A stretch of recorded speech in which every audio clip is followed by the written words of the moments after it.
சுட சுட இட்லியோட கறி குழம்பு ஊற்றி சாப்பிட்டா நல்லா இருக்கும்னு சொல்கிறவங்களுக்கு ஒரு தடவை இந்த மாதிரி குடல் குழம்பு வச்சு கொடுத்து பாருங்க. அதுக்கப்புறம் சாதாரண கறி குழம்பெல்லாம் கேட்க மாட்டாங்க. அடிக்கடி ஆட்டுக்குடலை வாங்கிட்டு வந்து செஞ்சுதான்னு உங்களை தொல்லை பண்ணுவாங்க. 5 இட்லி சாப்பிட்ற இடத்துல 10 இட்லி சாப்பிட்டா அதுக்கு நான் பொறுப்பு இல்லைங்க. குடலை நல்லா சுத்தம் பண்ணி 4 தடவை கழுவி உப்பு மஞ்சள் தூள்ல பரட்டி சுடு தண்ணியில் போட்டு எடுத்து அதுக்கப்புறமா செஞ்சீங்கன்னா தான் கவச்சி வாடை எதுவும் இல்லாமல் நல்லா டேஸ்ட்டாக இருக்கும். குழம்பு நல்லா மணமாகவும் சுவையாகவும் இருக்கிறதுக்கு நான் சொல்கிற மாதிரி ஃபர்ஸ்ட் ஒரு மசாலா ரெடி பண்ணிக்கோங்க.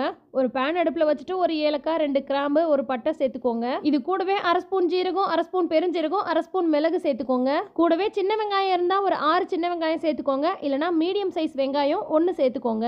இது கூடவே கொஞ்சமா தேங்காய் சேர்த்துக்கோங்க. தேங்காய் அதிகமா சேர்த்தக்கூடாது. 1/4 மூடிக்கும் கம்மியான அளவுக்கு சேர்த்தாலே போதும். இது எல்லாத்தையுமே சேர்த்துட்டு ரொம்ப கம்மியான தீயில வச்சு ஒரு 5 நிமிஷத்துக்கு இது லைட்டா ரோஸ்ட் பண்ணி எடுத்துக்கோங்க. தேவைப்பட்டா கொஞ்சமா எண்ணெய் சேர்த்து கூட வதக்கிக்கோங்க. ஆனா நான் எண்ணெய் எதுவுமே சேர்க்காம அப்படியே தாங்க வதக்கி எடுக்கிறேன். ஒரு 5 நிமிஷத்துக்கு இது லைட்டா அந்த மாதிரி ரோஸ்ட் பண்ணி எடுத்தாலே போதும். இது அப்படியே நல்லா ஆறுனதும் மிக்சர் ஜாருக்கு மாற்றி நல்லா நைஸான பேஸ்ட்டாக அரைச்சி எடுத்துக்கோங்க. கொஞ்சமாக தண்ணி சேர்த்து இந்த மாதிரி அரைச்சி எடுத்துக்கோங்க. அரைச்ச பேஸ்ட்டு ஒரு ஓரமாக இருக்கட்டும். இப்போ நம்ம குழம்புக்கு தாளிக்க ஆரம்பிச்சிடலாம். ஒரு குக்கர் அடுப்பில் வச்சுட்டு தேவையான அளவுக்கு எண்ணெய் சேர்த்துக்கோங்க. கொஞ்சமாக பெருஞ்சீரகம் ஒரு 1/2 ஸ்பூன் அளவுக்கு பெருஞ்சீரகம் சேர்த்தாலே போதும். கொஞ்சமாக கருவேப்பிலை சேர்த்துக்கோங்க. சோம்பு நல்லா பொரிஞ்சு வந்ததும் கட் பண்ணி வச்சிருக்க வெங்காயத்தை சேர்த்து நல்லா வதக்கிக்கோங்க. 3 மீடியம் சைஸ் வெங்காயம் கட் பண்ணி சேர்த்தீங்கன்னா சரியா இருக்கும். இது கூடவே 2 பச்சை மிளகாய் சேர்த்துக்கோங்க. வெங்காயம் ரொம்ப நேரம் வதங்கணும்னு தேவையில்லை. பச்சை வாசனை போய் கண்ணாடி பதம் வரைக்கும் வதங்கி வந்தாலே போதும். இப்போ இது கூட 2 டேபிள் ஸ்பூன் அளவுக்கு இஞ்சி பூண்டு விழுது சேர்த்துக்கோங்க. கூடவே 2 தக்காளி பொடியா கட் பண்ணி அதையும் சேர்த்து நல்லா வதக்கிடுங்க. இஞ்சி பூண்டு விழுது நீங்கள் என்ன ரேஷியோவில் தான் அரைப்பீங்கன்னு சொல்லி நிறைய வீடியோஸில் நிறைய கமெண்ட்ஸ் படிச்சிருக்கேன். ஒரு சில டிஷ்க்கு இஞ்சியை விட பூண்டு அதிகமாக சேர்த்து அரைச்சா நல்லாயிருக்கும். ஒரு சில டிஷ்க்கு பூண்டை விட இஞ்சி அதிகமாக சேர்த்து அரைச்சா நல்லாயிருக்கும். பட் நான் எப்போதுமே பொதுவாக அரைச்சி வச்சுக்கிறது பார்த்தீங்கன்னா ரெண்டுமே சமமான அளவில் சேர்த்து அரைச்சி வச்சுடுவேங்க. அது எல்லாத்துக்குமே மேக்ஸிமம் நல்லாயிருக்கும். தக்காளி நல்லா வதங்கி வந்துடுச்சு. இப்போ இது கூட 1/4 டீஸ்பூன் மஞ்சள் பொடி, 1/2 டேபிள் ஸ்பூன் மிளகாய் பொடி, 1 டேபிள் ஸ்பூன் மல்லிப்பொடி, இது கூடவே இதுக்கு தேவையான அளவுக்கு உப்பையும் சேர்த்துட்டு நல்லா சுத்தம் பண்ணி வாஷ் பண்ணி வச்சிருக்க குடலை தண்ணியெல்லாம் இல்லாமல் நல்லா வடிச்சிட்டு இது கூட சேர்த்துக்கோங்க. நான் வந்து ஒரு ஆட்டுக்குடலேருந்து பாதி அளவுக்கு மட்டும்தான் எடுத்து குழம்பு வைக்கிறேன். ஸோ அதுக்கான அளவுகள் தான் இது எல்லாமே நோட் பண்ணிக்கோங்க.